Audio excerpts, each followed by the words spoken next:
downward price movement doesn't have to come right down to the level at which that cycle started. Okay, those of you who follow Elliott wave principles will know that Elliott wave principles have some absolute rules in terms of wave 2 of an Elliott wave cannot fall below the start of that pattern. Hurst cyclic principles are a little more flexible, if you like, in terms of the cycle shapes.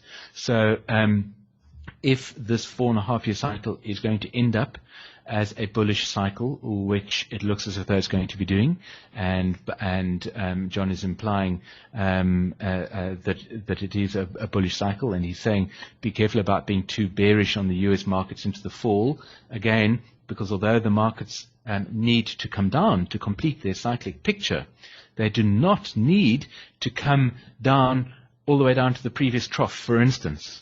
In fact, they don't even have to come anywhere near the previous trough. All that is required is some downward price movement. So I have been rather carelessly drawing cycle pictures on here, which imply a huge movement down into the 4.5-year cycle trough at the end of the year. That's not required. Let's draw some possible. Let me draw a really tentative shape for this cycle. Okay, so there it is rising up towards that peak.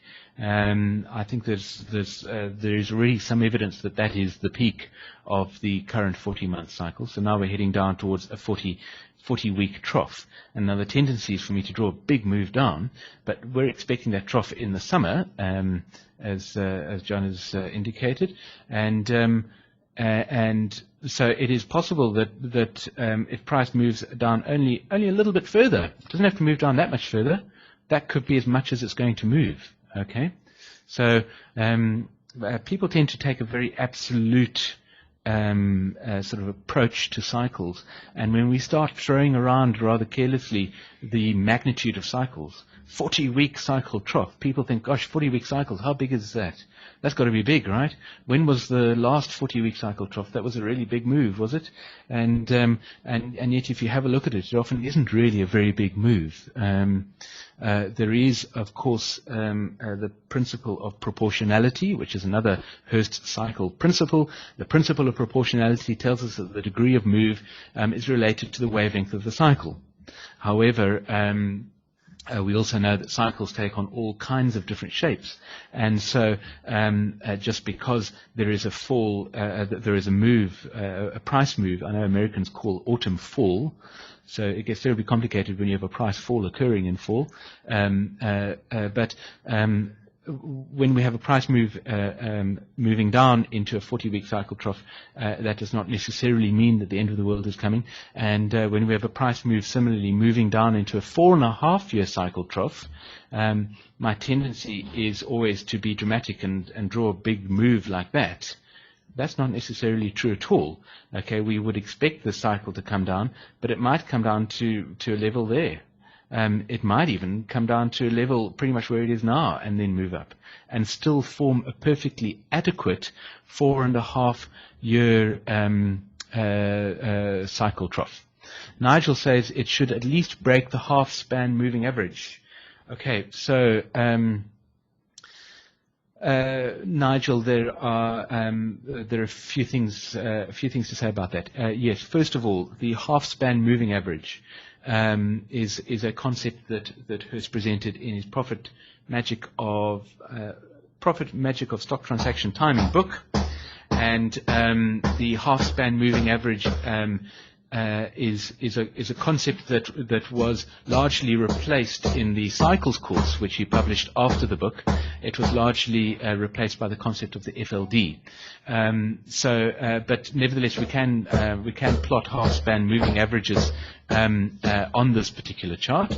And let me see if I can turn off this whiteboard and turn on the use of there we go, a half span moving average. The half span moving average is called a triad in sentient trader terms, and the half span moving average in this case, I hope that banging is not disconcerting or interrupting you. I wonder if we can we'll see if we can get that builder to stop banging. The half-span moving average is the middle of the three triad lines, which you can see here. It is in fact the green line, and so as you can see, price has in fact very recently broken below the projection of that half-span moving average. One of the problems with the half-span moving average is that it comes to an end half the span of the moving average in the past. Okay, so so we don't know with absolute certainty that price has crossed the half-span moving average until half of the moving average has half of the moving average span has into the future. So it's a little difficult to know. So we tend to use FLDs instead of half-span moving averages, because FLDs are much more powerful. And let's find the FLD for the 4-month cycle and the FLD for the 18-month cycle. As you can see, between now and the end of the year, there are the FLDs for the 54-month and the 18-month cycle. So yes, we would expect on its way down to the cycle trough that that the market would break below those FLDs. I would say that is in an ideal market or an ideal world, if you like. This will bust down below those FLDs.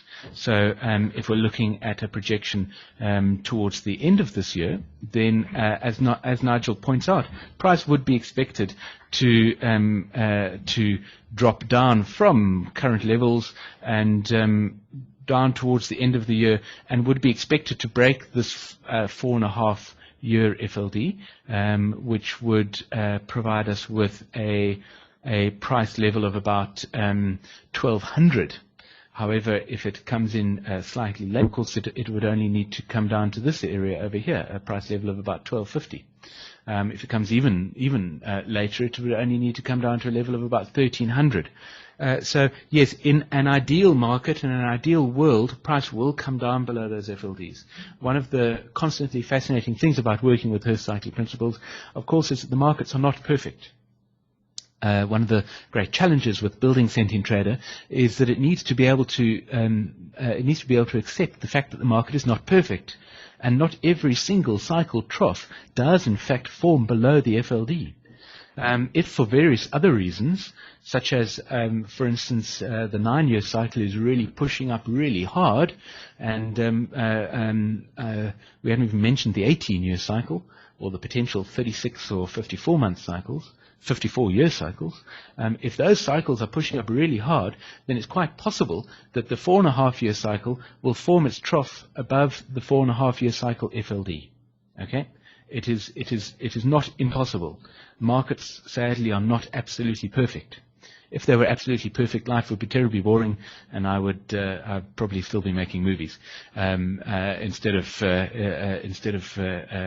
facing the constant fascination of the markets every day.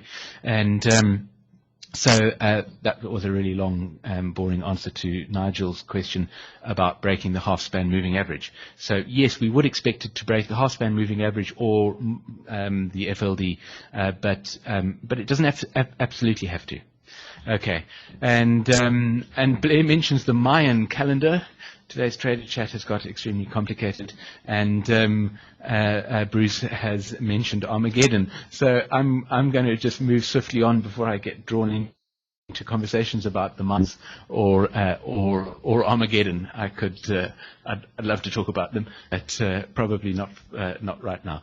Okay, so let's try to the point that I was trying to make a little while ago, which is what's happening in the markets, in my opinion, and what are the options. Well, I believe that the trough on the 4th of October 2011 was the second trough of the 18-month cycle. I mean, it was a trough of the 18-month cycle.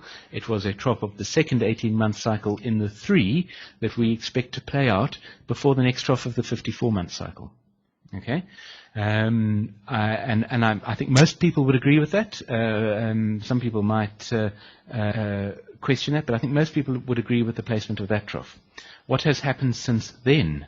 Well, as you can see, the market behaved in a very tricky manner by literally sort of going up in a straight line from pretty much the beginning of this year right up until early March. That kind of straight line behavior makes cyclic analysis challenging, should I say. Okay, that straight line that you can see in the American markets there, it's a very straight line. Now in there, because we know that cycles are constantly affecting the markets, okay, but of course cycles are only a part of the picture. There are lots of other things going on, including fundamental interaction, including French elections and Greek bailouts and things, but we're not going to talk about that too much today. But there are other things happening, of course, that are affecting things and affecting what the cycles are telling the market it should be doing. And so this period of time, these first 2 months of this year, were a particularly challenging time for performing cyclic analysis. According to this analysis, as you will see, Sentient Trader has opted for positioning a 20-week cycle in early March. I think, was it the 6th of March? It was nevertheless early March of this year. And so that is the most likely placement of the 20-week cycle, in my opinion, and is where the 20-week cycle has been positioned according to this analysis. Jose, who's with us today, published a very interesting article on the forum, I think it was this week, about the possibility of the 20-week cycle occurring in late January. And I see John is saying that he placed the 10-week low late November and the 80-week low in late January. Okay, so we'll have a look at that in a moment, because I have prepared an analysis that might take a look at those options. So the big question mark, if you like, for what's happening in the markets at the moment is, where did this 20-week cycle occur? That's one of the big question marks.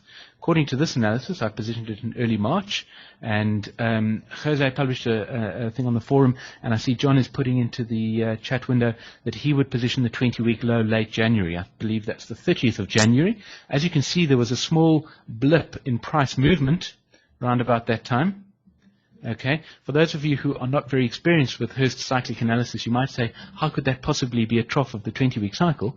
Well, in some ways, that's been a bit of a theme of today's trader chat, that a trough in the market, although in an ideal world it represents a proportionality in terms of the magnitude of the cycle trough, in fact, often it doesn't.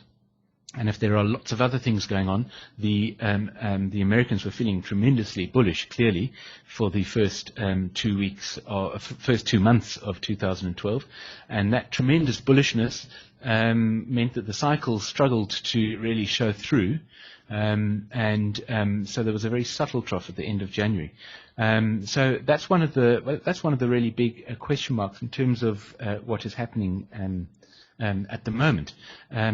I have an analysis which presents an alternative, because presenting alternatives in Sentient Trader is really quite easy. So I'm going to show that now, and I think in a moment I want to finish this line of thought first, and then present the alternative, and then come back to asking a question about what's happening right now. So that is the big question mark. But knowing that is a question mark, what has happened? Well, if we zoom all the way in, then the cyclic picture looks actually fairly clear, assuming that this is a trough of the 20-week cycle. As you can see, price moved up in a 40-day cycle. It's moved up again in a surprisingly